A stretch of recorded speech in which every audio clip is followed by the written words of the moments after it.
All right, all right. A new week right here on One Soccer, the One Soccer platforms. This is Inside the Game, episode 12. We've made that mark in another week, and we're all feeling good as we're staying strong and healthy. And the good news is there's actually more football that's going to be played by the end of the week. And Canadian MLS clubs have started limited training, and we hope that the Canadian Premier League isn't far behind. I am Gareth Wheeler at Gareth Wheeler. The responses continue to come in. It's been great. With Victor Montagliani last week, we made international headlines.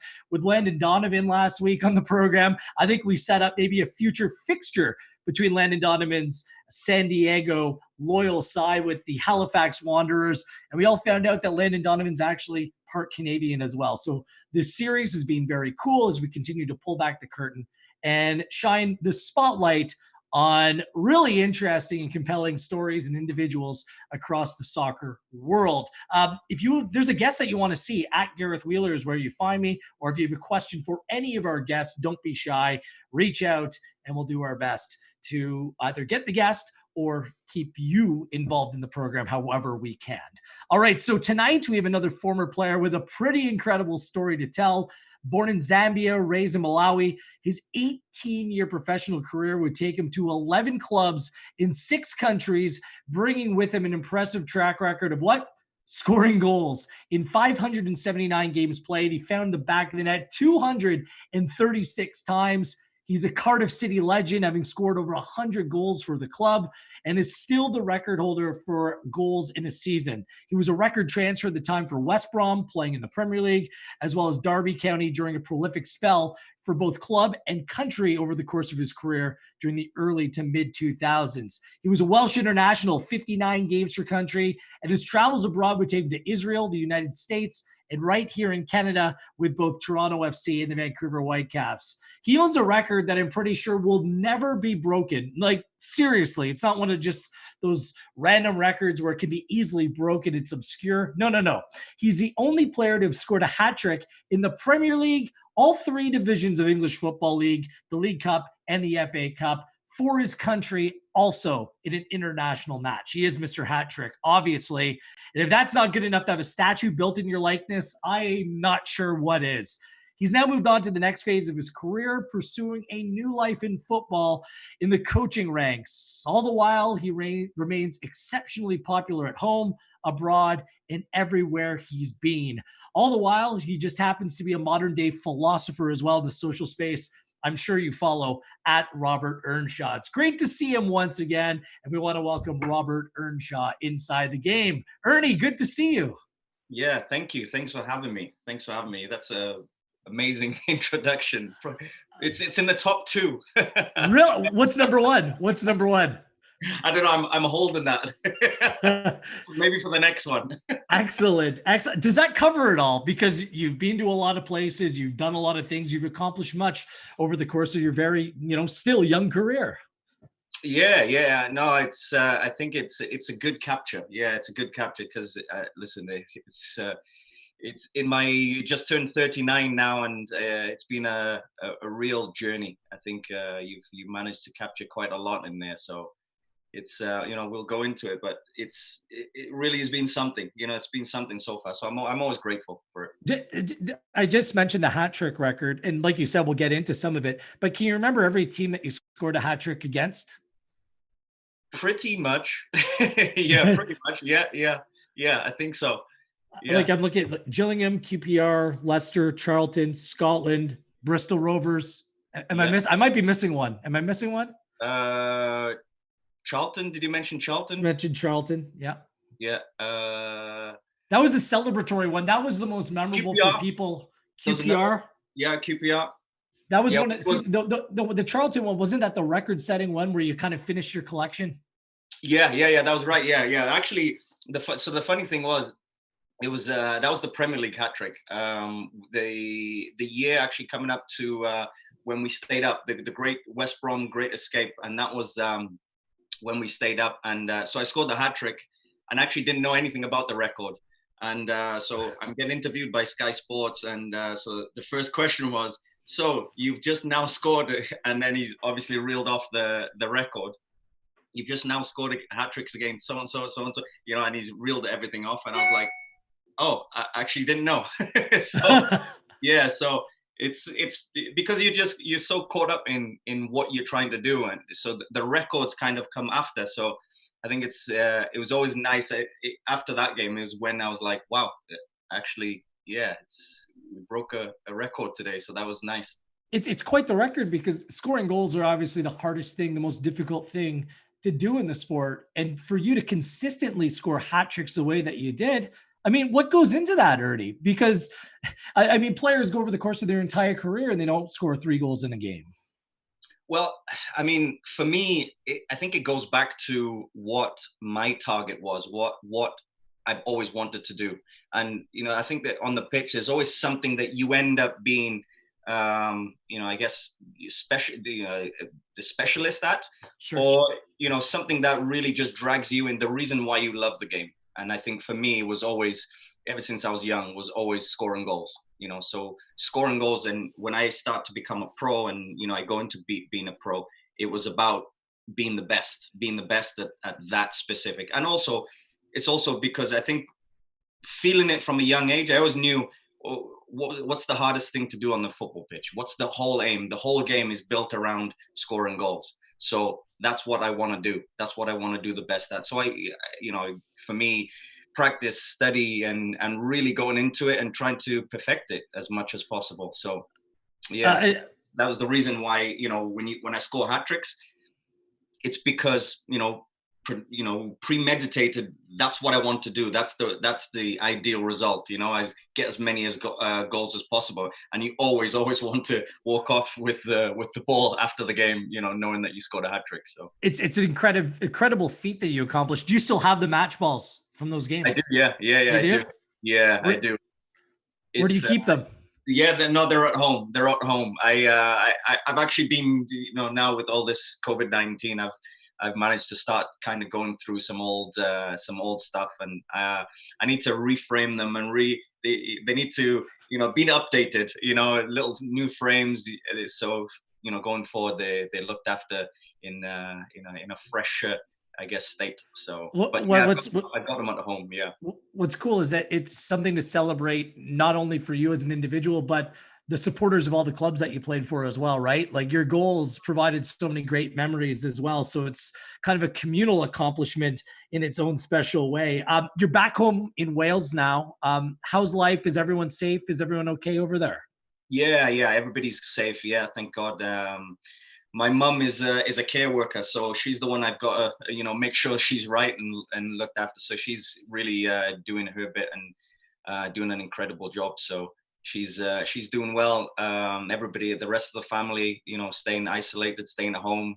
A little bit bored, but, you know, I'm sure that's fine. They can handle that. But you know, everybody's good. Yeah. Well, kudos to your mother, kudos to your family for the work that she and the rest of you continue to do, supporting her. It's, you know, it's International Nurses Day today, right? And nurses, care workers, frontline workers, they're all so important at this time. And I know yourself have been trying to spread the message as well. Yeah. I mean, as much as possible, because we are, you know, we're in it together. We have to look after each other and make sure, you know, we're doing the right things and you know, trying to get through this as much as possible, and we can do that together. So, of course. Kudos, Earnie. I mentioned to my wife I was interviewing you today, and she's come out and she saw you play for Toronto FC while here in Toronto. But then I showed a picture. She's like, it's the guy that looks like Bruno Mars. How often do you get that? Because that's a big compliment. Bruno Mars is a big deal, and you were kind of the Bruno before he even existed. There's a hat to my right hand side. If I put it on, it'll look like it even more. But I'm not going to give you that. How often do you get that, Earnie? You know what? I get that all the time, everywhere. Yeah, it's so much. It comes up so often. So anytime, like, especially when I was in Toronto and Vancouver, we're on away trips, and maybe we get a couple of hours, go for a coffee, and it always used to come up because I was always with my teammates, some other coaches, so always somebody. So after a while, everybody just didn't even say nothing. They just started laughing. So they just burst out laughing. So it comes up a lot. See, Yeah. he's got moves, but I mean, your goal celebrations, the flip, your moves, you have your own trademarks, right? So he should be Yeah, I think mimicking we you, both not the got other moves way in around. different ways. Yes, exactly. She Yeah, was but pretty yeah, excited. he's got talent. He's got talent. Yeah, I actually love his music. So yeah, so it's you know, if as long as it's in a good way, I'll take it as a compliment. There's worse people if that's your likeness. Trust me, and I get it all the time. I will spare our audience. They can make up their own mind who I look like. Please be nice. Please be nice. Let's kind of walk through your career because yours was a compelling story even before you hit the professional ranks. You were raised or born in Zambia and raised in Malawi, and that's an experience that maybe a lot of people that have followed your career don't realize or don't know about, Ernie, because you were, a renowned Welsh international. What was it like growing up in East Africa at that time and the challenges it presented to you and your family in pursuing a life in the game of football? Well, I mean that's the thing. So really, my early life, so to say, is my dad was English. He moved to Zambia when I was young. Sorry, he moved to Zambia before me. Moved to Zambia. He was a manager of a coal mine there. Met my mom. They had kids. Obviously, I'm one of them. And then we moved to Malawi because my dad got a job there doing the same thing. So that's how I ended up going to Malawi. So really, probably till about 5 years old, I was in Zambia. And then till about 9, then I was in Malawi. So yeah, so that's how kind of the background happened. So I was born over there. I was born in Zambia, and really that's kind of the early stages. So obviously very different, and very a completely different way of lifestyle. So many things, especially now you're going back to kind of 80s. So it's a real different time. But I wouldn't change it for anything because it was a real. I think it, especially now, I appreciate it a lot more because of the things that I've kind of been through and been influenced by, or the people that I've been around. So it's really something, and I think it gives you a different perspective. I think that's the best way on a lot of things. What do you remember the most about that time? So much, actually, so much. Yeah, because a lot of people ask me the same question. Do you remember much of it? And yeah, I actually remember a lot. So my mum was actually a footballer. She normally would be my dad, but he was busy in the coal mine. But so my mum was the one who's, I guess, the creative one, the one who did the sports. So she used to play football back in Zambia. So Wow. she was quite talented, and so I remember quite a bit of that because I used to go to watch, especially when I'm a kid, I'm a baby, go to watch. I remember her playing. She also broke a leg. I remember that actually clear. But I also remember things like trips with my dad, trips with the family. Remember really two parts, Zambia and Malawi, where it was all kind of very different. And Malawi especially, I remember because that's when, probably about from 5 to 9 is when, obviously I remember that a lot more. But Zambia, funnily enough, there's a lot of things that really kind of just stick. Well, one of the things when we kind of discovered kind of this part about your past was your school was about 6 hours away. And what you did every week is you flew in on a plane to go to school. That seems absolutely outrageous, doesn't it, in modern day context?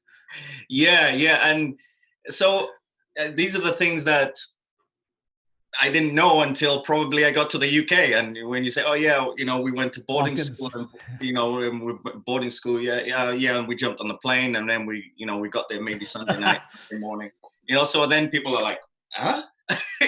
So the reaction then, is where people kind of, get really, really surprised. But yeah, when I was in Malawi, the best schools and I guess the international schools, because my dad wanted us to get a good education, Mhm. English speaking, and really the better education as best as we can. So the school was, I think it was about 5-6 hours away, and so it's a boarding school, so we used to go there for the week, and obviously see the family on the weekend. So there's times on a Sunday night we jump on the plane and fly, get there, go into school, we stay there and we stay for the week, and then on a Friday afternoon after school, then we'll fly to back to where the kind of the village where my mum and dad was, and obviously get there, parents pick us up, and then we go home, spend the weekend, and then maybe sometimes Monday, sometimes Sunday night we'll go back. So that was me and my older sister, who at the time were the ones going to that school. So I actually remember that quite a lot. I mean, not just going to school, things like, for instance, we used to have a like a library, and then outside it we used to have like a big kind of area where it was like fenced off, and in the middle of it was this habitat for a crocodile. So right in the middle of the school.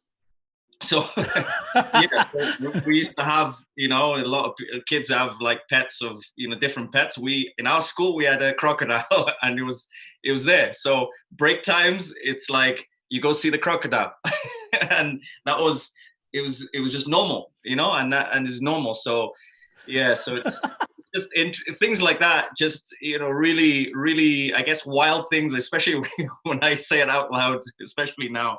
So but it was great because it's like this real different way, just some things that are just so different to most people. So but it's I think it's things like that when you grow up in different things and seeing different things, different experiences. Sure. Like that, it builds a real different kind of way of thinking, I guess. And the crocodiles also keep you in the classroom as well, especially as young children.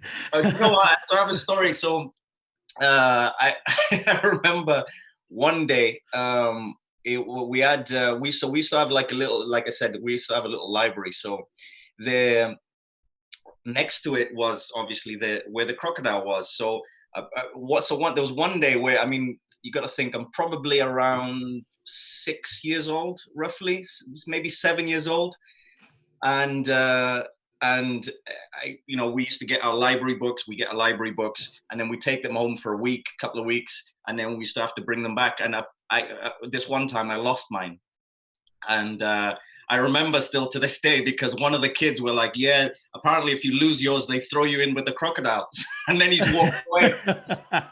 And then obviously I'm like, oh my God, no.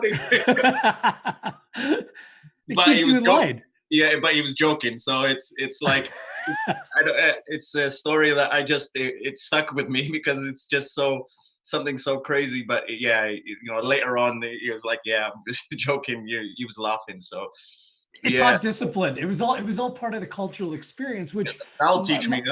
Yeah, no kidding. Which must have made moving to Wales that much more of a challenge. Your family experienced some tragedy with the passing of your father as a young child, and you and the family ended up moving to Wales. How did that come about? Did you kind of understand at that time what was happening and why a move was necessary? Yes and no. I think, it's when I was 9, we were in Malawi.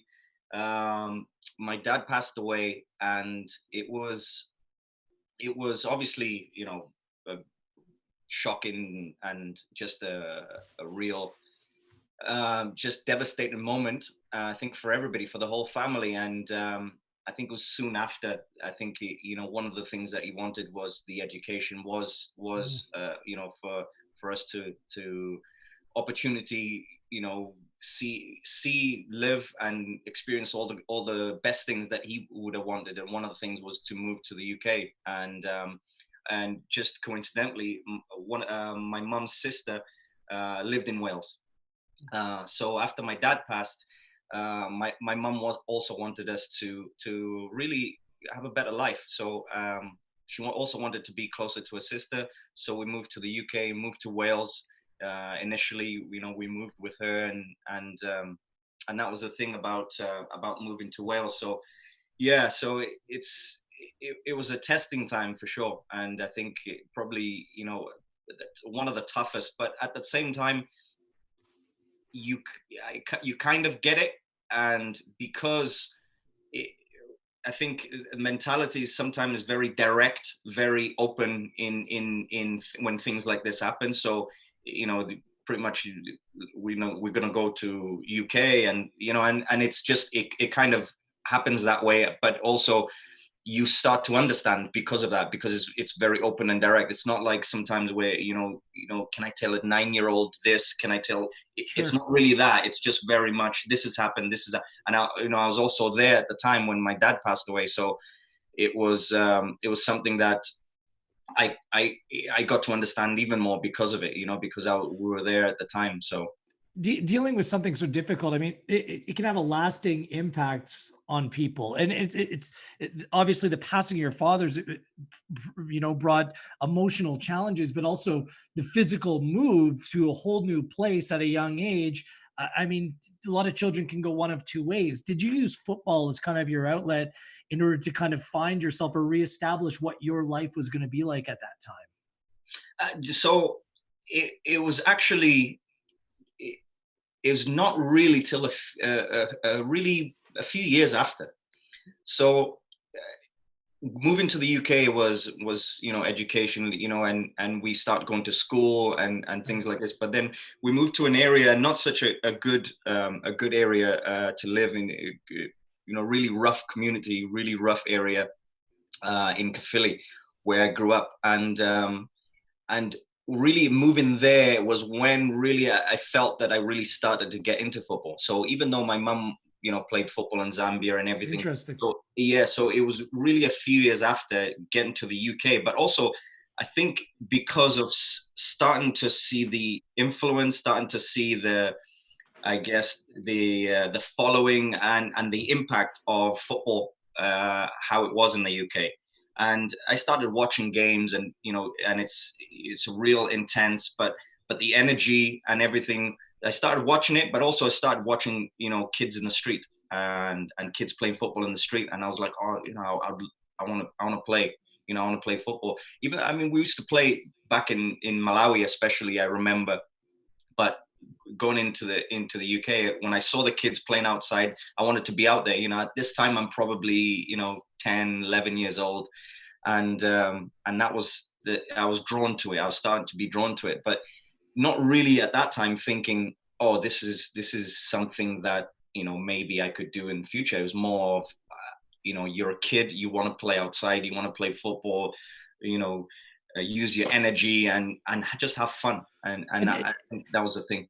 And you're also growing up in Wales, a place where let's be honest, rugby is king in that country. Really, I mean, I'm of Welsh descent. I'm named after a Welsh rugby player in Gareth Edwards. So I mean, and I believe that your boarding school was one that there was a predominant focus on rugby as well. So maybe walk our viewers through kind of the push and pull of when you're growing up in Wales. If you're going to be a rugby player, if you're going to be a footballer, how does that shake out? Well, it's yes. Rugby is, I guess, the real heart of Wales. I think football is just as big, but in a different way. In a different way, as I think everybody is a football fan, and everybody follows the football. But for some reason, I think because of history, because of the event, especially the national team, when Wales, the national team of rugby, play, it's an event that the whole family goes. So I think out of just history, everybody tends to be drawn to that. And also there's a tournament every year with the rugby. So it's a real kind of pull. But I think, just football was, especially then, in my school, there was no football team. I mean, we had probably, I think, about 5 games in the whole time I was in school. Wow. So, how do I become a footballer with playing 5 games in school? So it was because, we used to have to improvise, really, so the things like, PE times, games, we used to have in school, we have the hour. It got to the point where in the last 2 years, we were just asking, can we play football? Can we play football? Because there was so much rugby. And I even played for the rugby team, actually, a couple of times. So I managed to get into the when I got fast. Because there was a time where I wasn't so fast, but then I got fast. Then they were like, okay, yeah, now you can play. So I played for the rugby team a couple of times, but it was always football. I was always drawn to football. Well, And things worked out for you, and the transition into football life, it happened rather seamlessly. I read that as a child for G Wales, you scored 80 goals in a season. 80 goals. That's the stuff that legends are made of. I don't know if the legend's true, Ernie, but 80 goals in a season? the legend is actually I scored 87 goals. I remember when I was about 15. Yeah, I was about 15. Scored 87 goals in the season. So it was. I had a good team. But That's like Lionel Messi, Wayne Rooney type super kid stuff. Like that's what it is. What was it like as a 15-year-old in the UK bagging goals like that? I mean, people had to be mentioning your name. People had to be trying to recruit you, want them to go to your club. What did that do in terms of the general interest in you as a footballer? I think it was obviously it is part of the reason why then later on I become a footballer. But at the time, I'm a 50-year-old kid, and it's so now it's easy because scouts are out there and everybody's looking at, and there's an access. There's a complete access online here, there. You do something, people hear about it, and it's quickly, someone shows a video, something, and it's thrown out there. So you got to put yourself back there. And at that time, you really have to go out and contact people, because otherwise they haven't heard about you. So really around that time, and I was lucky enough that, the coaches that I was with contacted some people, and you got to come and watch this kid, he's scoring goals. So I had a few scouts come and watch me at that time, but still, it was still about, I was very small, very, very slender, and it was, they were unsure. And so funnily enough, when I was 15, I scored 87 goals, and just going into that next season I actually broke my leg as well. So it was around the time where I was starting to get a little bit of interest, and there was a couple of scouts that came to watch, and you never knew. And this is the thing, they almost they turn up and you don't know. Now it's like they're pointed out, everybody who's come to watch. So it's a lot different. But some people came to watch. I broke my leg. So I was out a little while, a few months, and really that kind of set me back a little bit, because it was potentially at the time where that's the time I was getting a little bit of interest. So it's not till later on, probably a year later, is really, by the time I come back and everything, that really I got spotted. Well, in 97, it's when you signed your first contract as a 16-year-old with your hometown club right in your own backyard with Cardiff City. I know there were other clubs looking at you as well, and you grew up a Manchester United supporter. Did Sir Alex ever reach out to you? Did you ever have a conversation with Sir Alex Ferguson about potentially, moving north to Manchester? No, and that was about the time actually I broke my leg, because apparently there was a Welsh Man United scout that was close by, and apparently he came to a couple of games, so he knew about me, and that was about the time I broke my leg. So I don't know if I never got the chance to even go that far, because I broke my leg, and apparently he was there at that time watching, but things kind of quietened down after that, and never got that far. But luckily, later on, a year later, I got spotted by Cardiff City, and quite a lot of luck, really. We started playing on the same field, or the field next to the Cardiff City youth team, and the youth team coach just happened to be walking by, and it was in between where our game kicked off a little bit earlier. He managed to see the first half, and in that first half, I scored a hat-trick. So hat tricks even back then. So I scored a hat trick, and apparently he spoke with my coach afterwards, and then that's how really the seeing me and bringing me to Cardiff City started. Really, it was just happened to be that kind of chance, and just happened to be playing at the right place, right time, and then got invited to come to sign with the youth team. I mean, it ended up working out for you, but it's kind of funny how things happen and kind of alter your pathway. I mean, Welshmen do pretty well at Manchester United, don't they? Hughes, Giggs, James now.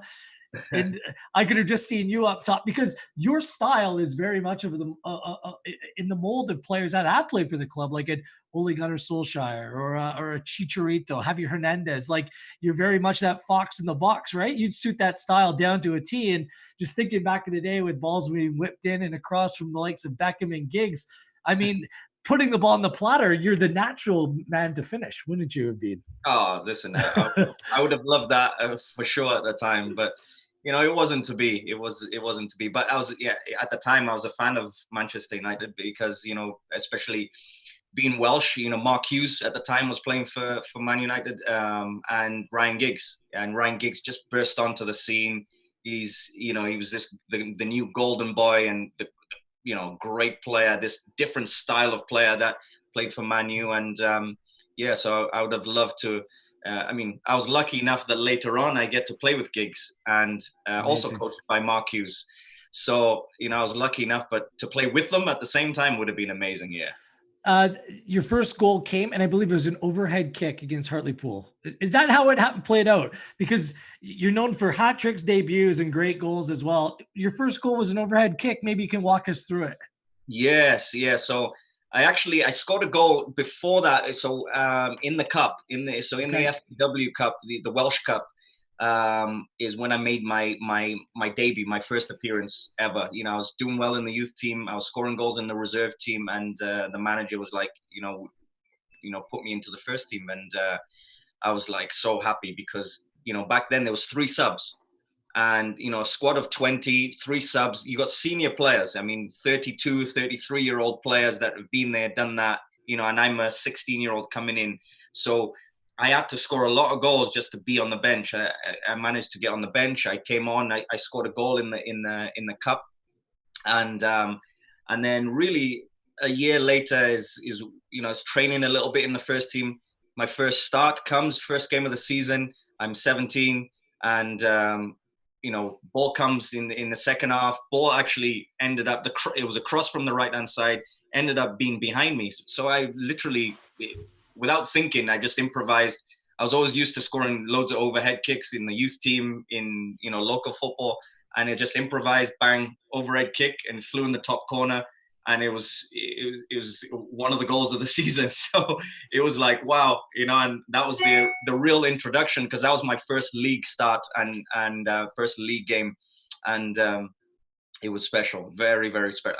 As special as you get. So, and especially to introduce myself to as a young player coming through the youth team and into the first team, it was a special, special moment. It's amazing. Your introduction was spectacular, yet you needed to work your way through in order to grow into the team. You went on loan up into Scotland, Greenock Morton. I believe you lived above a pub at that time. As a young man, that has to be rather eye-opening about what it takes, what's actually required to reach that top level. Yeah, and it was, and during that period, it was the period where I scored my first goal. I'm involved with the first team, but I'm still coming through. I'm still developing. I'm still kind of finding my way, finding my path. I'm not consistently probably reliable, probably at that time as a 17-year-old kid, as reliable as some of the older players. And we had some good strikers at that point who scored previous seasons, scored goals. So those are the people I kind of replaced a little bit in my first game, and then they've kind of come back because consistently at that time they were probably should have been involved, and so I had a little period where the manager also wanted to kind of take me out to say, okay, you need to work more, you need to work harder, get back to the training ground kind of thing, and that was the lesson. So at the same time, I was I got to a point where I was working hard, I was doing well, I already scored a goal, and I was like, I'm itching to get back. I want to be more involved again. And his idea was, you're a bit small. It's consistency. You need to play a little bit better. So I was like, no problem, that's fine. Okay, maybe opportunity to go out on loan. And one of the opportunity was to go out to Greenock Morton in Scotland for a month or two to get some games, get some experience, and really come back then and be ready and more ready for the first team at Cardiff. So that's what I did. So I went to Scotland. You know, the club didn't have a lot of money, and they put, you know, the loan players. So I went on loan, and you know, we used to stay above a pub where they put, you know, a couple of the players. And there was, I remember there was 3 of us who went there at that time. I went there and played there. There was one trialist, I believe, and then 2 of us signed. And yeah, so all 3 of us were, you know, above this pub, and yeah, it just, you know, that's just it. So and get on with it. You know, you go to training, you know, and it's kind of the grow up time. You know, it's the grow up time, and you start to experience living away from your family, living on your own, and you know, now you're starting to figure out and grow up and experience and learn. So well, yeah, so that's what happened. And then the time paid off, because you hit the ground running when you came back. 2000, 2001, you scored 25 goals, 3rd division team of the year, a club record 35 goals scored. The following season, as Cardiff City continues to climb the ranks, did you kind of realize that you're kind of building your own legend at the club at that time? Because this wasn't the Cardiff City team that we've seen in recent years in the Premier League and even the league championship. The club needed to work its way up through the ranks in order to reach these heights that it has in recent years. And you were a big part of that, Earnie. I appreciate that. Yeah, and you don't realize it at the beginning. I think it's only maybe a couple of years later is when we started to realize it, I think. Because, you know, in that time where, you know, I'm 16, 17, we also, the first team at that time, where, you know, when I'm playing on the youth team and sometimes being on the bench of the first team, we went through some ups and downs and relegation and come back up. So I got to kind of see, you know, not really fully involved, but kind of see with partially being involved. Right. And then, you know, by the time I come back from the loan, it was a different manager. So the manager left, he got sacked, and then there was a new manager, and I knew he liked me because he's the one that called me straight back, and he said, you know, come straight back. And you know, I come straight back, and then really I started to play. And so once I started to play, then it was the opportunity. So then it was the opportunity of, here you go, you're going to get games, you're going to get minutes, go and show what you can do. Because at that time, he was also the one that was taking me in the reserve and sometimes came to watch the youth team. So he got to see that, oh, you know, there's something about me that was a little bit different. You know, and I was always scoring goals in whatever level I was thrown in. So he's the one that really started to give me an opportunity. And then from the opportunity, it was about me taking it and really starting to work on, okay, can I now do everything that I've been used to doing in youth teams, reserve teams, scoring goals all the time, training, now putting it into practice. This is the stage. This is the real thing now. And well, 30 goals in the first division as well. And obviously there started to become interest outside. Were you ever tempted just to stay at Cardiff City, or was the fact that a club like West Brom wanted to spend a record sum for them at that time on you, or were the offers too good to turn down at that time? The offer was too good to turn down for the club, for Cardiff. But listen, I always wanted to play for Cardiff. I never really wanted to move, ideally. And we went through a period where we started to go up the leagues. There was an injection. Sam Amman, who was the owner of Wimbledon, who were in the Premier League at the time, came to us, took over the club, started to inject some money, buy some different players, and really start to put the team together. And at that time, when we started to put this team together, I was part of that, and me scoring goals regularly. Then it was really getting the attention of the other clubs. And at the same time, I was also playing for the national team now. So once I go into the national team, proving myself there, and at Cardiff, I wanted to stay, because that's where I felt we were on the way up, and that's where I wanted to be, and that's where I felt that I felt right. You know, when you're scoring 30 goals, 25 goals, 35 goals, yeah, that's the place where we want to keep building. That's what I wanted to do. But at the same time, West Brom came in with, I think, 3.5 million at the time, which probably would be, I guess, like a 15 million now, something like that, equivalent. So they came in with an offer, and Cardiff accepted it, and they said, you know, we've accepted it, and it's up to you. So that it was up to me, but at the same time, they wanted to sell me. Sure. So it was a case of making a decision. do I want to go and play in the Premier League or not? And that was really the question that it came down to. Cardiff were in the Championship, I believe, at the time, and we were doing well, but it wasn't guaranteed. And at the same time, West Brom went up to the Premier League, and it was a time where you're playing against some of the best players in the history of the Premier League. So it was a real big pull to go to West Brom. What do you make of that experience at West Brom playing in the Premier League? What was it like for you? Because obviously it comes with a little bit of an unknown, a different role, different players, different setup, different league. It comes with some challenges, doesn't it? Oh yeah. And I think that's one of the things, because, you know, we talk about the adaptation period, even as a young player. Now I was at Cardiff. It was the same for West Brom, and I was just one of those players that I needed a bit of time to adapt, and I need the confidence of the manager and the coach, and get to know my teammates around me, things like that. So all those were challenges, but at the same time, you're also playing against the very, very best every week, and honestly, I think the reason I went to West Brom was to play in the Premier League. And to play in the Premier League was you're playing against, you know, really, you know, all time. So for instance, I signed for West Brom, and a few days later, 4 or 5 days later, we go into my first game. And where's my first game? Anfield, Liverpool. You know, you're playing against Gerrard, Steven Gerrard. So you're right into the fire, you know. And you know, I'm the 1 week I was playing in the Championship. The next week I'm at Anfield, you know, and that's the level that you're playing at. But I mean, great players around you. But I think it was amazing, you know, amazing. And it really is, you know, as a kid, you know, you're in the street and you're trying to emulate the people that you see on TV. But, you know, once you're like, you know, you hit the ball against the garage door, for instance, and smash, you know, and you call out names, and you want to pretend that you're this player that you saw on TV. So it was one of those that's your dream. That's what I'd love to be, you know, playing against those players, or be this player. And that moment was the moment where it was like, bang, there you are. This is the dream that you've had.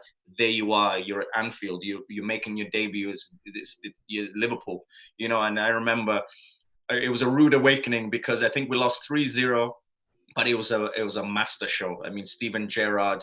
I remember Steven Gerrard got taken off after about, I don't know, 68 minutes or something like that. And he comes off, and then Xabi Alonso comes on. And it was like a straight swap. Xabi Alonso comes on, and I remember he made this pass where he opened, you know, put the ball onto his right foot and threw two defenders. They're only probably 10 yards apart, but it was about 40 yards away.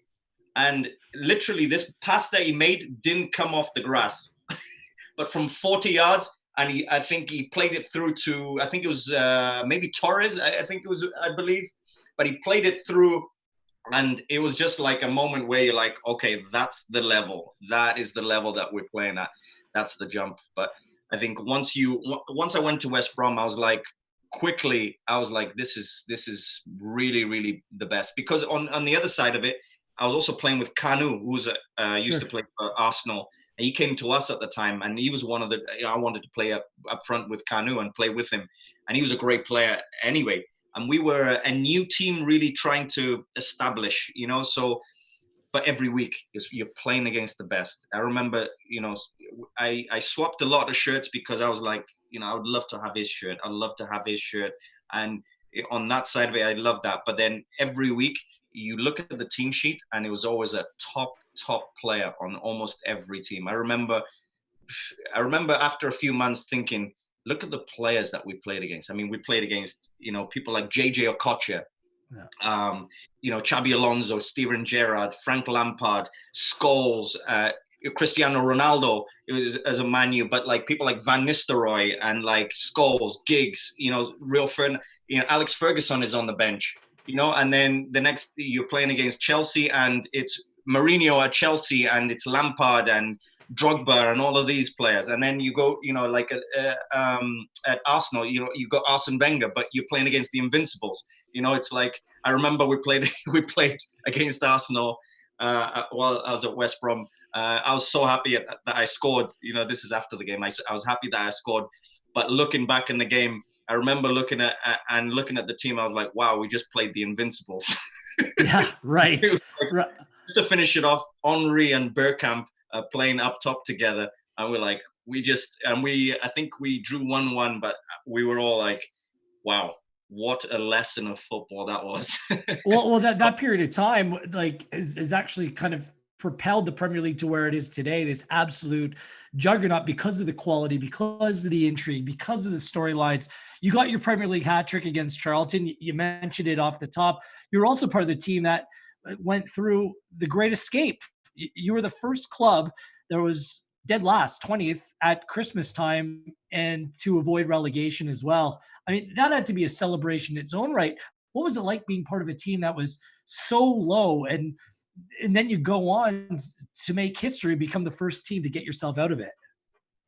Yeah, I think it's actually 15 years, I believe, this week. 15 years, yep. Yeah. So, do you know what?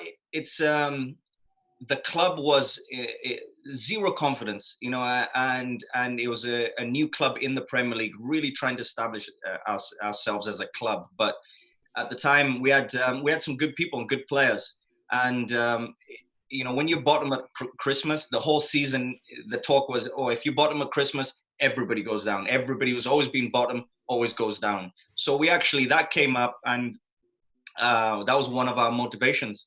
Is we wanted to create history in a way, maybe not the traditional way, but in a way that, okay, everybody who's bottom at Christmas always goes down. Okay, we're going to try and show you. And that's what we ended up doing. We managed to stay up on the last day, on the last game, with results going our way.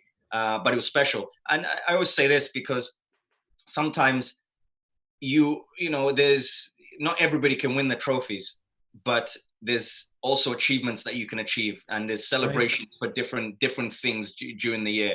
And the Man Uniteds and the Chelsea at that time were winning the Premier League and lifting the trophies, but our trophy was to stay in the Premier League, because the Premier League is really special. It's amazing, and to be in the Premier League and stay in the Premier League, and with achievement of we were completely written off. Nobody had the confidence, and we came back and did it. Stayed in the Premier League. That was also a big achievement. So we definitely celebrated and enjoyed that one. But honestly, it was as hard as possible, because the game before we stayed up, we had to go to Man U, and we had to get something at Old Trafford, and Cristiano Ronaldo's playing, and Giggs and Scholes and Rooney, and all of these players are playing, and we had to go there, and we had to make sure that we got at least minimum was a point, otherwise we were down. So that's the kind of pressure that you're going to Old Trafford. Alex Ferguson is on the side, and so it's that type of scenario. And we drew 1-1 going to the last game, and the last game we won 2-0, and got through. The results, the other side went for us, and obviously everybody just celebrated it. The whole place just erupted. But did you score against United that day? I did, yeah. In the draw, yeah. In the draw. I mean, what was that like, scoring against your boyhood club in a game that mattered so much to your current club at that time?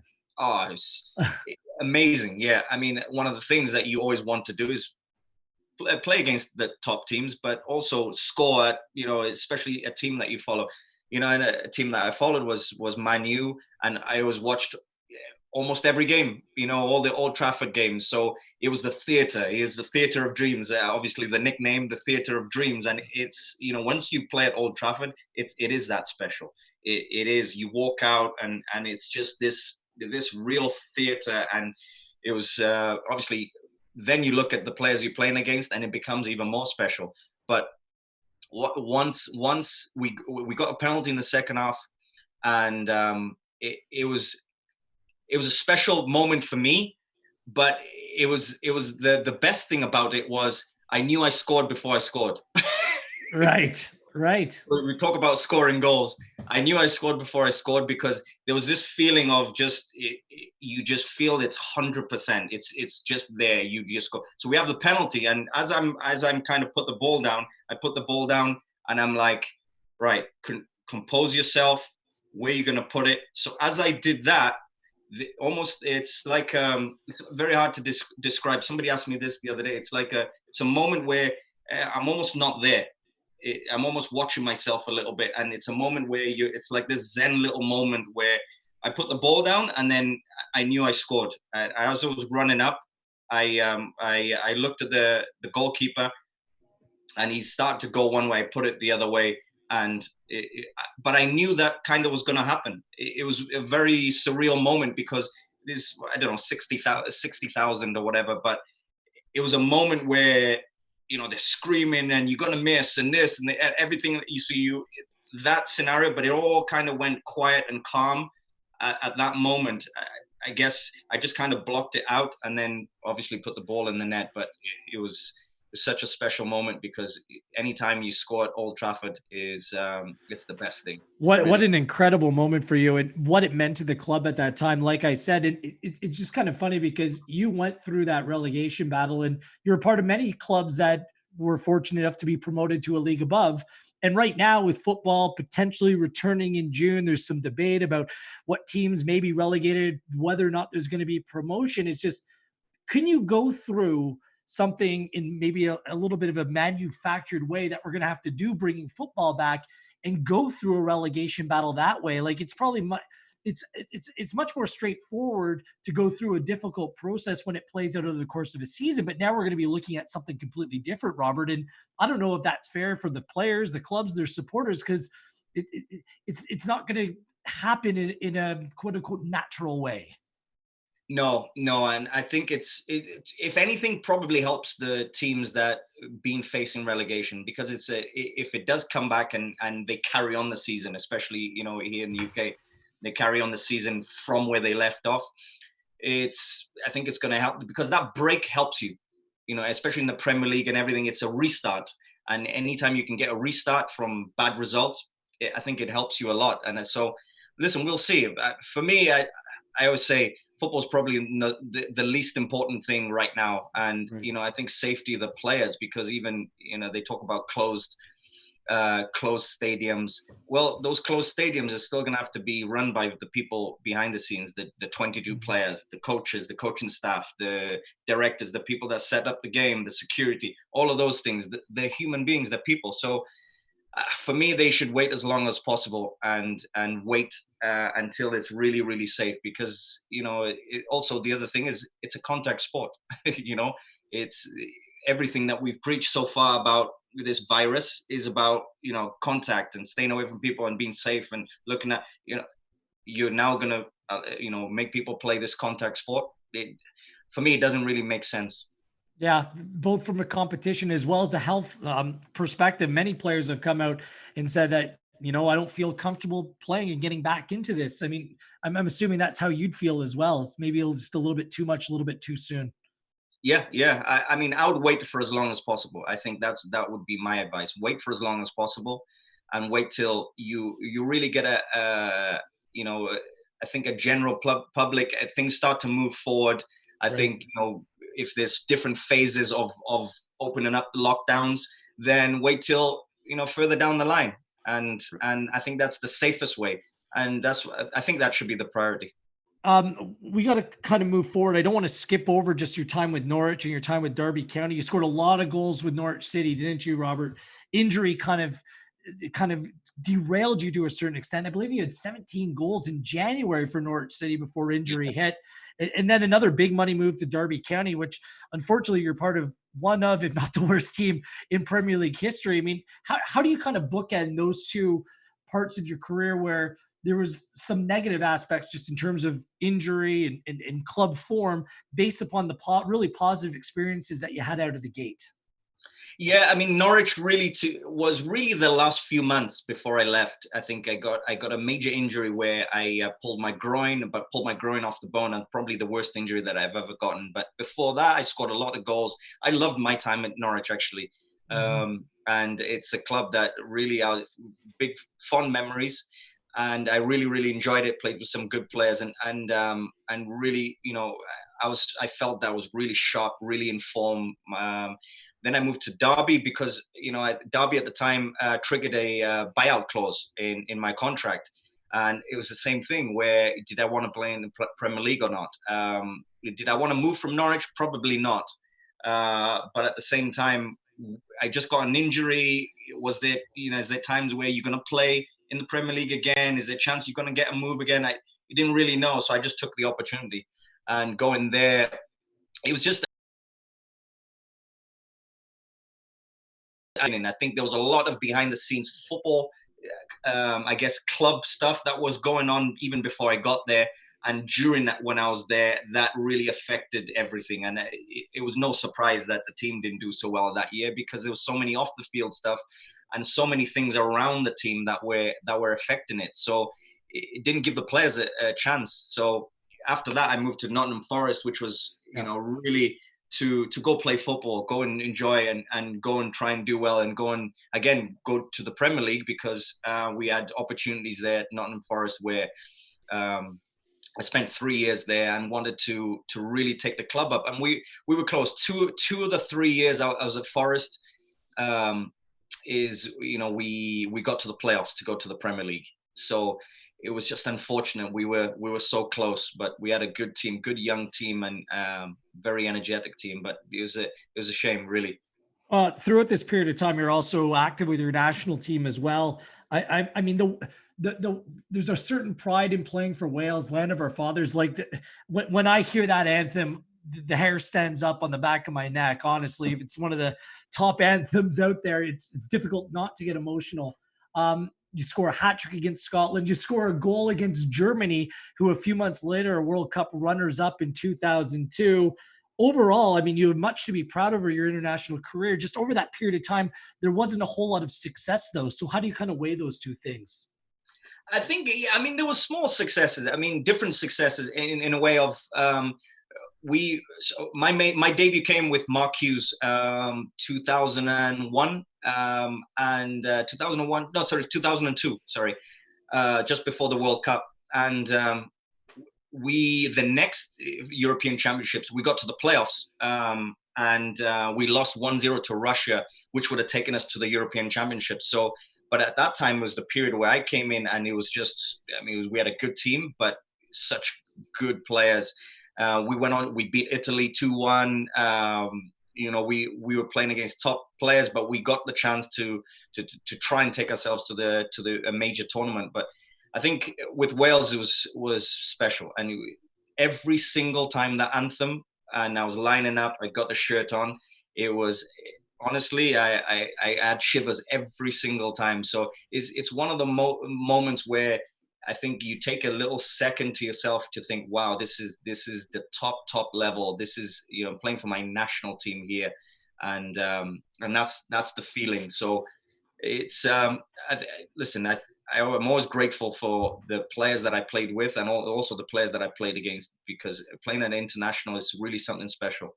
Oh yeah, it's just, you wanted to see Wales play in that major competition. And you mentioned losing to Russia. Russia actually had a player, I remember this, he tested positive for a banned substance. So there's some controversy around it. Do you feel like you guys should have been at the 2004 Euros?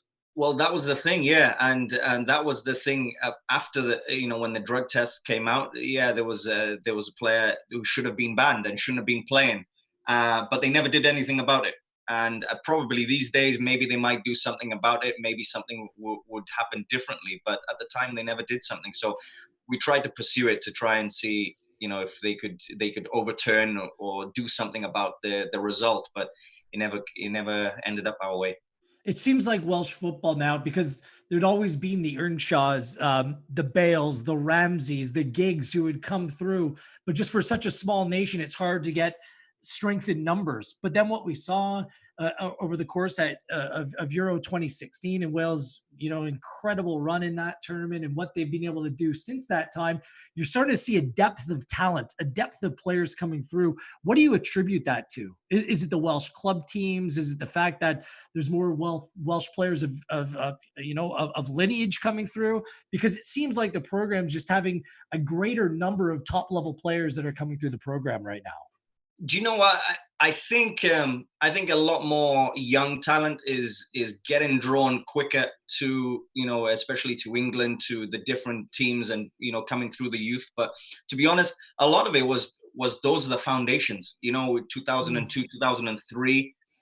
you know, it was full. The stadiums were full, you know, so the attraction for the rugby was now the attraction for the football. Everybody was it's about the football. So that's the period that we kind of laid. So later on, Gary Speed, who tragically passed away later on, takes over. But he was the one really, I think, made a big difference, because when he came in and was now the coach, he then just pretty much said, we need to change so many things, not just on the field, but off the field as well. So there's going to be a lot of things changed, but we need to do something different than it's been done in the past before. And this was probably 2013, I believe. No, sorry, it would have been before that, 2011. And he's the one that really changed a lot of things, because he wanted to pretty much rip up everything and said, there's a better way and better ideas, and we need to start with these ideas. We need to start thinking of the future and being more, I guess, futuristic with our thinking and how we do things. And really, that was the beginning. And, you know, 2016, Wales get to the semi-finals of the European Championships, but really, you rewind, you know, 7-8 years. That's how long it took, and that's the process that it took to get to that tournament, to get to that level, to have the Bales playing at that level and playing so well, and that's how long it took. And that's the process, because I was lucky enough, I got to see the full period of time, you know, even down to playing next to Gary Speed, to him taking over as coach. I'm still a player, and then he's got this other direction, other different ways of doing it and things. And then we go on later on, different coaches, but we go on to a major tournament. So it was a real interesting process. I hope you don't mind we're going to extra time here, because we need to deal with your overseas exploits. But I kind of want to touch on that because, yeah, Gary Speed laid kind of the framework. Chris Coleman took that group and brought them to new heights. And now Ryan Giggs is a real promising team as well, a player that you played with. What do you make of the job that Giggs has done with the national team and the young players who looked impressive during Euro qualifying? Yeah, and Chris Coleman did a great job. I think, especially, he's the one that took him to the semi-final. Did a great job, and I think it was a real great period of time in 2016. That was the first major tournament in over 50, 60 years or whatever. Yeah. And obviously an amazing tournament. But I think it just sent ripples through the country. And I think it was, sometimes you've got to get over the belief barrier in the country.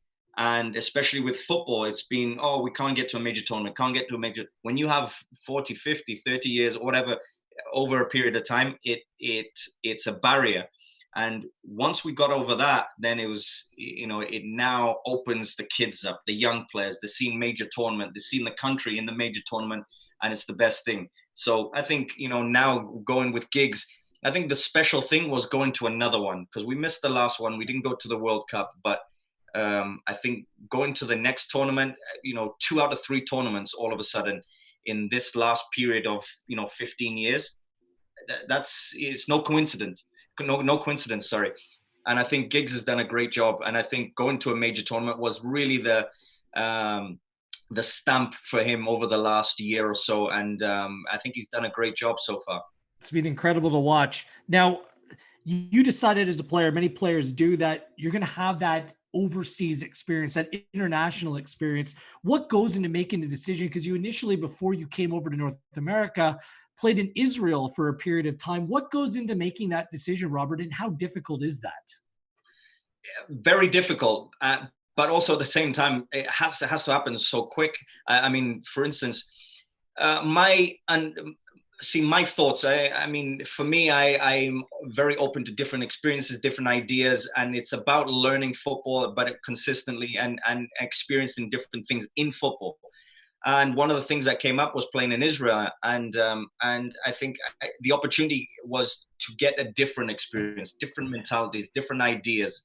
And there was a very Spanish backroom staff there, at Maccabi Tel Aviv. Aviv. And one of the main reason really, what Jordi Cruyff, Johan Cruyff's son, was the technical director, and he's the one that really convinced me. And this is how quick sometimes it happens. I got called up maybe 1 o'clock in the afternoon, and by 10:30 p.m. I've decided I'm going to Israel.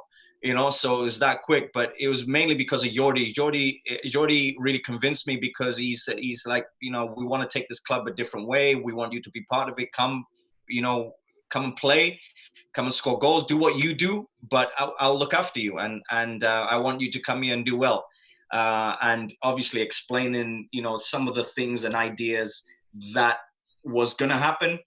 I think that was one of the key, is really to go and experience really different ideas of football. Because I got to a point where I was like, I've been probably to almost every ground in the UK, literally, especially playing in Scotland as well.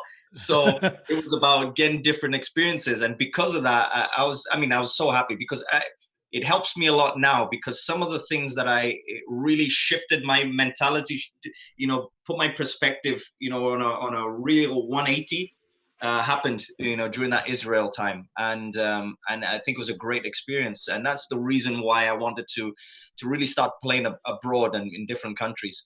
Well, Tel Aviv is a brilliant city, but timing is everything. And during 2012, the Israel and in Gaza conflict was really rising and building. And I read stories how you had to take shelter during training sessions. I mean, it must have been extremely difficult to focus on your football when you're introduced to this new world that you're just not accustomed to.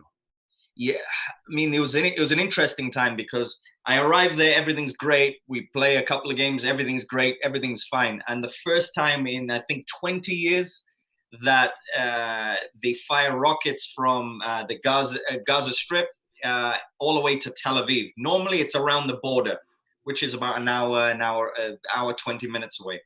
But nothing ever comes into Tel Aviv. It's a beautiful place, amazing, beautiful. I loved living in the city. It's such beauty. It's really, really nice. But the first time that they fire rockets into Tel Aviv, I just happened to be there. So I was like, wow, but the first time it happened, the siren goes off, and we're all like, what is that? The locals, the Israeli boys, understand, because they have to do the military training. The military training. So they understand the whole process. So they were all like, oh, you have to go to the side, you go to take shelter from the side, and then wait for the sirens, because the siren goes off, and then they fire their own rockets to intercept their rockets, blow them up, and so on. And the siren goes off for quite a while, and you have to wait. So, first session, that it happens, siren goes off. We go to the side of the building, and we're like, what's going on? So the Israeli boys kind of explained what the process, what's happening. And I was like, wow, I didn't even, really know about this. But then that period went on for a few weeks, and that was the difficult period, because it got to the point where Jordi Cruyff was like, listen, this is out of our hands, in the case of, like, this is not just about football. This is, forget football right now. This is just, just life, and this situation, if you don't want to be here, it's not a problem. You can leave, and it's not a problem. And it got to that point, but luckily everything slowed down, everything kind of died down to the point where it stopped happening. But we had a little period there where it was scary. It was very, very scary. I mean, literally rockets, and there was a couple of times where we saw the rockets fly across the sky. There's one time where we were training, and it was daytime. The interceptor flew and blew up the rocket, and I think it landed on a car or something 5 minutes from the training ground. So it was that kind of period of times. But it was an interesting time. The football, I can't complain, because I learned a lot, and it was a real good experience on one end, but it was also tough and very on the life side of it, it was very, very interesting and very scary, at times, because the amount of times, every day, every other day, generally you're hearing, the siren go off, and that was a scary moment when the siren goes off. Well, obviously you stayed healthy, you stayed safe at that time, relatively speaking. And that led to different adventures. After going back home for a brief period of time, you ended up in North America, a place where you've called home really over the course of the recent years in your life, first coming to Toronto FC. And I remember when you first came, the team, after struggling for years, started to get some talent in the group, and you were one of those players, and you immediately impressed on your home debut. You bagged a brace against Sporting Kansas City, 2 goals, and it seemed like you were a really good fit for Toronto at that time. What were your impressions when you first arrived, and how it ended up playing out for you? Listen, I always look back on my Toronto uh, period as it was. I really, really enjoyed it. I loved it. First impressions was, I came to the club, and okay, how is it going to be like? How is everything run? How's the people? How's everything going to be? And straight away, by day 2, I felt, oh, right, this is a good place. I just felt there was a good energy. The people were great, looked after you straight away, and we were trying to build a good team there as well. A few loan players came in, but I just felt that it was a good period and a good time to be at that club. And I loved it, to be honest. As I think the beginning especially was really, really good. And it was just about going there, enjoying football, taking in the experiences, playing against the different teams, traveling across, obviously, North America, playing against different teams, but trying to do well for Toronto. And I loved it. I loved that year there. But it was tough because it was also a transition moment. I think halfway through the year, so many, I think, behind the scenes, so many things changed. So it was also a period, unfortunately, that it was going through a little bit of a transition during that year that I was there. But apart from that, I mean, I loved it. I really enjoyed it. It was the right time, right place. I wouldn't change it. I just remember at that time, just the question being asked, because you were scoring goals, whether or not you were going to be able to sign that long-term contract. And you went from Kevin Payne to Tim Bezbatchenko. Did that change kind of throw things off? Should something have been done before that change was made? Because I know a lot of people wanted to see you stay in Toronto at that time. Yeah, and I would have loved to. And I think, I don't know whose decision or what exactly happened, but I got to a point where it was like, I think they started to look at, all these different things, new ownership, and obviously the new director came in as well, but Tim Bezbatchenko, and it was really, there was a lot of changes going to happen, and I don't know whether they were already done or not, but it got to the end of the season where it was like, I didn't know what was happening. So I would have loved to have stayed, to be honest, and I probably would have because I really enjoyed it. I enjoyed the city. I enjoyed playing for the team. I could see where the club was going. Obviously, later on, with hindsight, it ended up going that way. But I would have loved to have stayed longer and been part of that, because I think it was. I think it's a great club, really great club, really good people. I think it's got a lot of things going for it.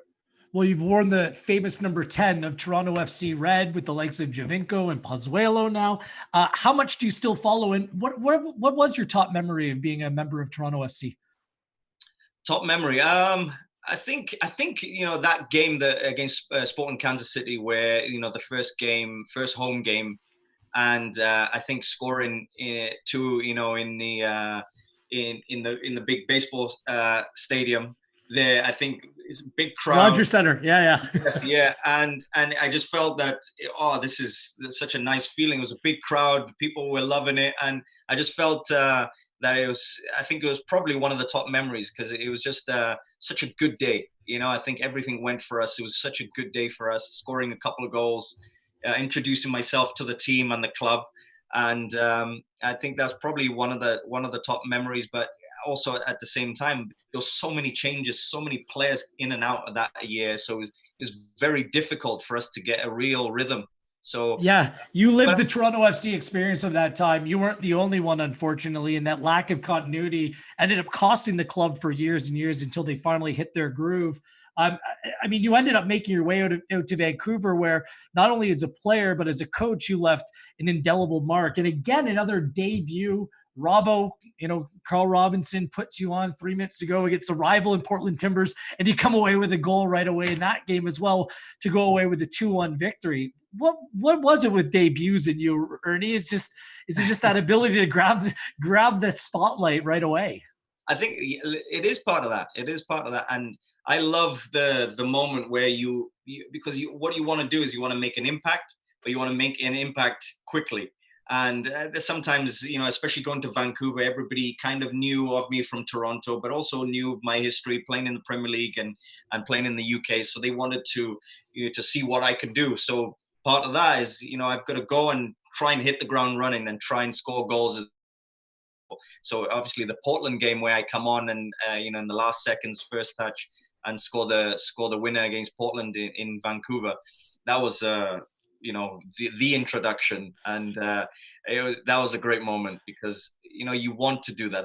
Those are the things that you live for, and that's why I love scoring goals, but in that manner, it makes it even more special.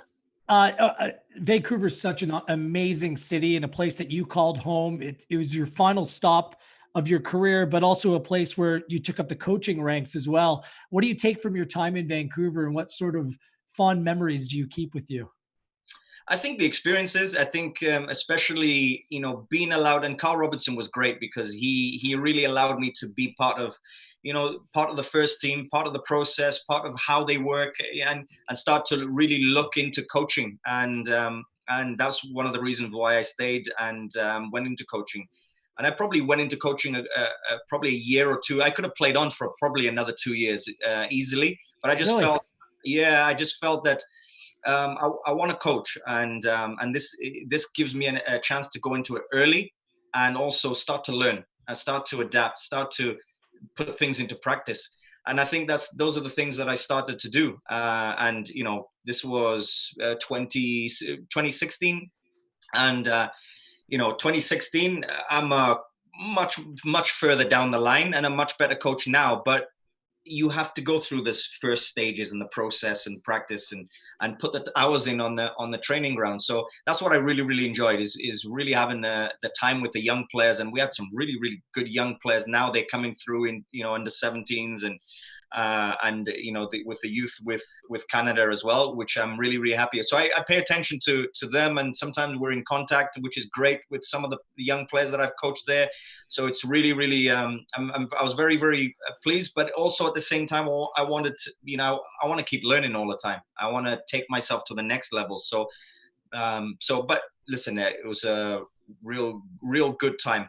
I feel like that story is often told in Major League Soccer. You retired at 34. You could have played on elsewhere, but what happens is the nature of contracts in that league, that some players maybe are shown the door or end up retiring and moving into coaching a little bit prematurely. Do you think that's kind of the final element, the final aspect where Major League Soccer might need to evolve or adapt a little bit to take care of those experienced players a little bit more? Because you're certainly good enough to continue playing. It just seems like the business of it all gets in the way from time to time. Yeah, and there's different ways to do it. There's different ideas, and obviously being in around it, experienced it, and being in around that kind of situation, I have my own thoughts on it, and I think for sure you can. There's different ways, and you can do it better. And I think sometimes when certain players, the business side of it and contracts, and there's good ways. There's different ways that you can do it, and sometimes it does fall into that bracket where you're like, well, that could have been handled a little bit better, and definitely been in those scenarios. But I think overall, going forward, good ideas always win, and I always say that good ideas always win, and that's what it's about. It's about especially when people with good experience, good ideas, but good intuition, good understanding, good decision making. I think that always helps. And, I think it shouldn't, I think sometimes you get to a point where it's like, okay, you can play or you can coach. Yeah. And it's definitely the case for myself, but sometimes it helps you to carry on and sometimes coach and play and be part of it. But Yeah, I think it can. I think it can be done a little bit better. I'm totally with you on that. It has opened up the door to the coaching ranks for you. You coached with the youth, the under 14s, and the academy program within the Whitecap system. You're with Fresno of USL, and I just wonder. I guess you're still accumulating your badges, your UEFA Pro license, I should say. Where do you see this going? What are your aspirations in terms of coaching the game, and what do you think your next step is going to be?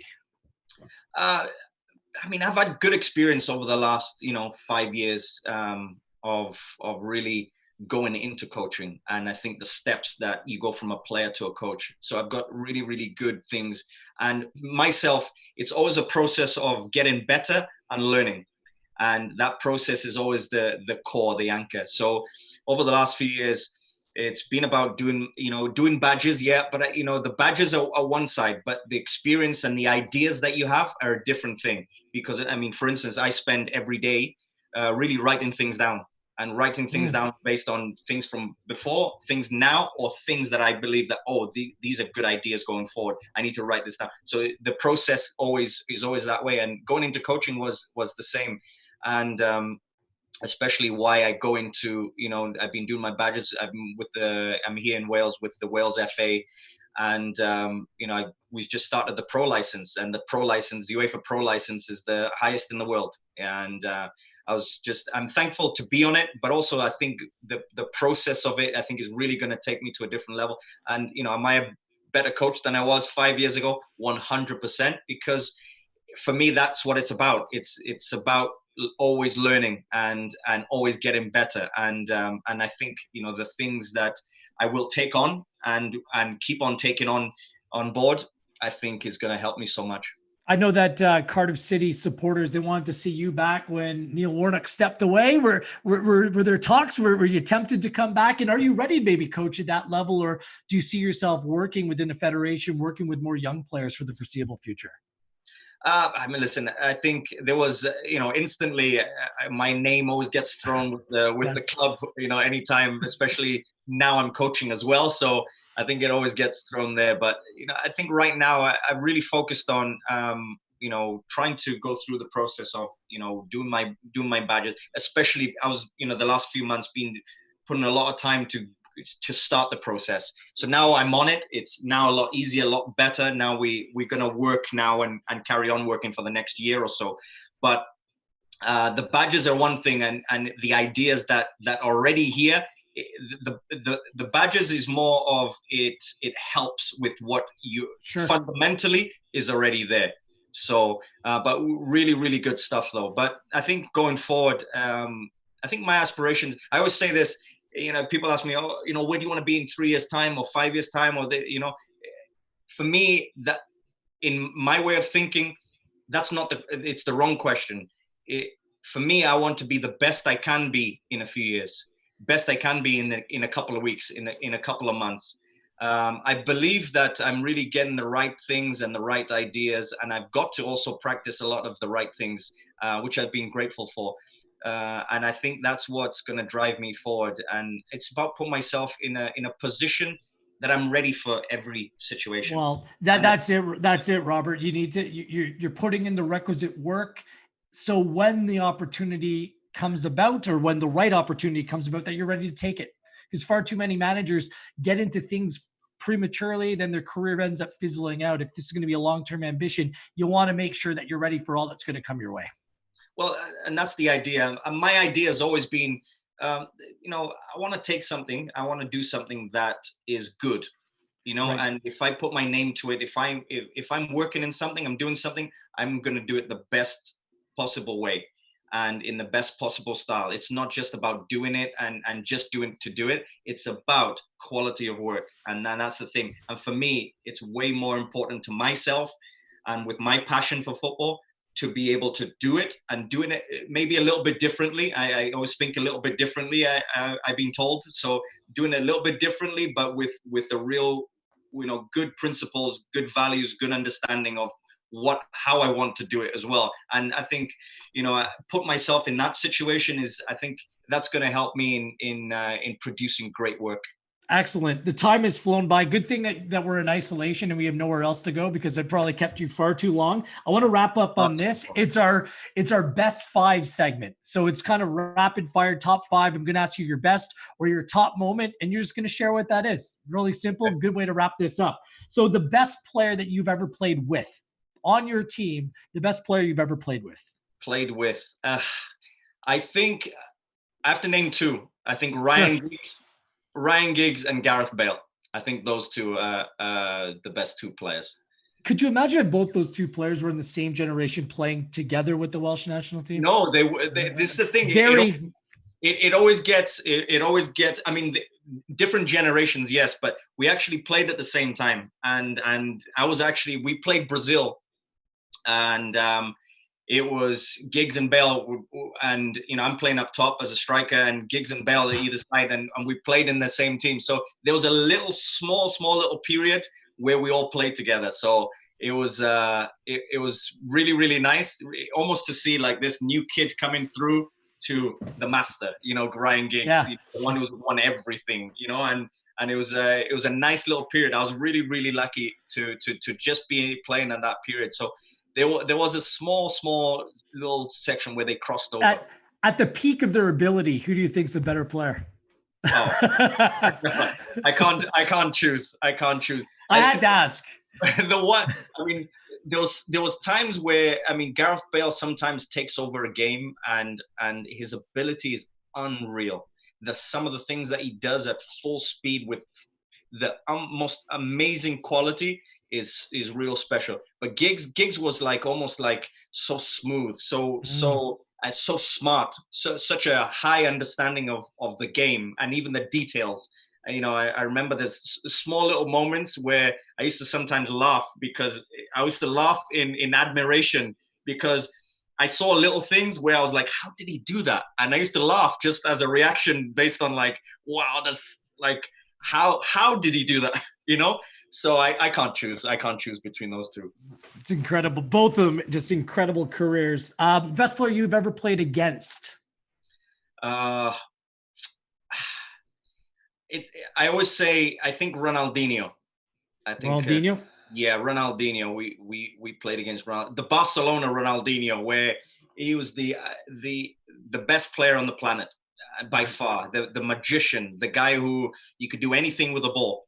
And I think we played against him for Brazil, actually, and it was very, very unique. And this guy was something else, so special. Such a talent. The best manager you ever had? Best manager, I love playing under Gary Speed. Yeah. I think his ideas, his thoughts, his way of being able to change the direction of the whole country and the way it's done was the reason why I love playing with him, because he also made you play better as well. We have 1 minute left. Your best goal you've ever scored? Is there one that stands out? 236. The Germany game is not the best goal, but the most significant goal. My debut goal against Germany for Wales. But the best goal was probably the overhead kick on my debut. It's probably you peaked early, Earnie. You peaked early. And your best footballing memory? Best footballing memory. Was the goal against Germany? I think the goal against Germany, yeah. But I would also capture it by, I think, playing in the Premier League.